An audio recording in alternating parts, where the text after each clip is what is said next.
So I've made too many COVID videos. I was going to try not to make any more. I'm kind of hooked in. I guess everybody is a little bit to some degree. Um, but the governor of Colorado came out today and had some things to say, and I just thought you guys should hear it because it's super weird. Um, my doom and gloom forecast has kind of gone from a 9 to about a 4 now. And yeah, that's kind of flaky of me, but whatever. We'll just talk what we want to talk about. So you go to the super scary Johns Hopkins map, and you can click country or region, and then you can find out where you live. Well, you probably know where you live, but you can find out your information on your state, and it's pretty specific. So in Colorado, currently, we have 476 cases. Pardon me, total deaths 6, rest in peace. No data on the recovered. So here's a little bit of this press conference.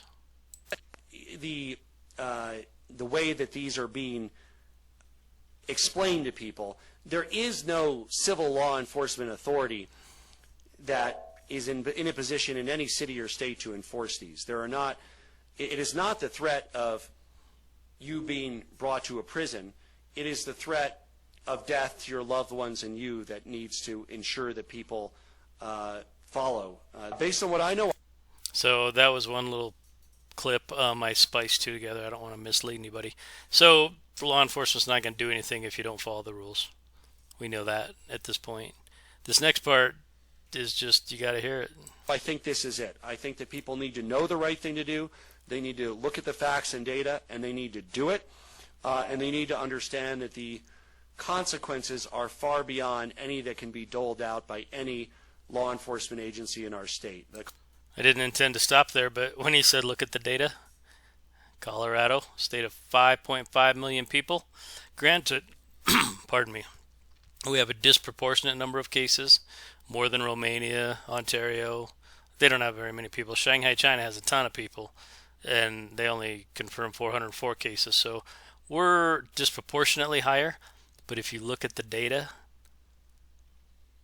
the response still is not in proportion. Consequences are very much life and death. Individuals, including that those most at risk, those are people of high risk of severe illness from COVID-19 and people who are sick, should stay in their residence unless they need medical care. And now he's going to give us the solution, which includes a really unusual thought. And that's very important. In figuring out how to ensure mass compliance, again, and that's our goal here, we all need to do this. What will inspire people to do this, and what will lead people to do this, is not fear of a policeman taking you to jail. That's not happening in Chicago, it's not happening in Seattle, it's not happening anywhere. It is fear of the Grim Reaper. So clearly, Chicago, Seattle, wherever, Detroit, he said, probably out of control, and this place may get that way too.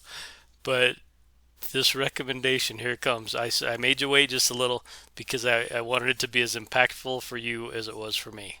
An informed fear of the death and devastation that this virus can cause to yourself and your loved ones. Nobody cares more about your loved ones and yourself than you do. So when the government tells you that they care about you, remember that little clip. Nobody cares more about yourself and your loved ones than you. And that's why I know that people are acting to remain in their homes except when they absolutely need to go out, why people will be shopping less at grocery stores, while people will be jogging less. Wait a minute. Did he say why people will be jogging less? At grocery stores, while people will be jogging less, and while people will do everything that they can to ensure a space of 6 feet between those and others with whom they interact. I'm sorry. I'm sure in his heart of hearts he has good intentions, and nobody likes to see mass numbers of people die. We're not wired that way. But one of his recommendations, he said it earlier and I had to go find it and catch it, is instead of jogging 4 days a week, jog 2 days a week. As if jogging, most people jog by themselves. And if you jog with a partner, one of you is faster. Very seldom do people jog side by side. It just doesn't happen. There's not enough room on the path. The guy with the dog comes by and you got to change your pace. It's not practical. So for the governor, who's allegedly the highest official in the state of Colorado, to tell people to jog less, I don't know what to say about that. I'm sorry. It's the reason my scaredometer went way down. These people may just be this stupid. Goody, goody, George. Let's go in and get me a mouse to have for my very own. I will hug him and hug him and pet him and pet him. Stop it, you knucklehead! I'm sorry, George.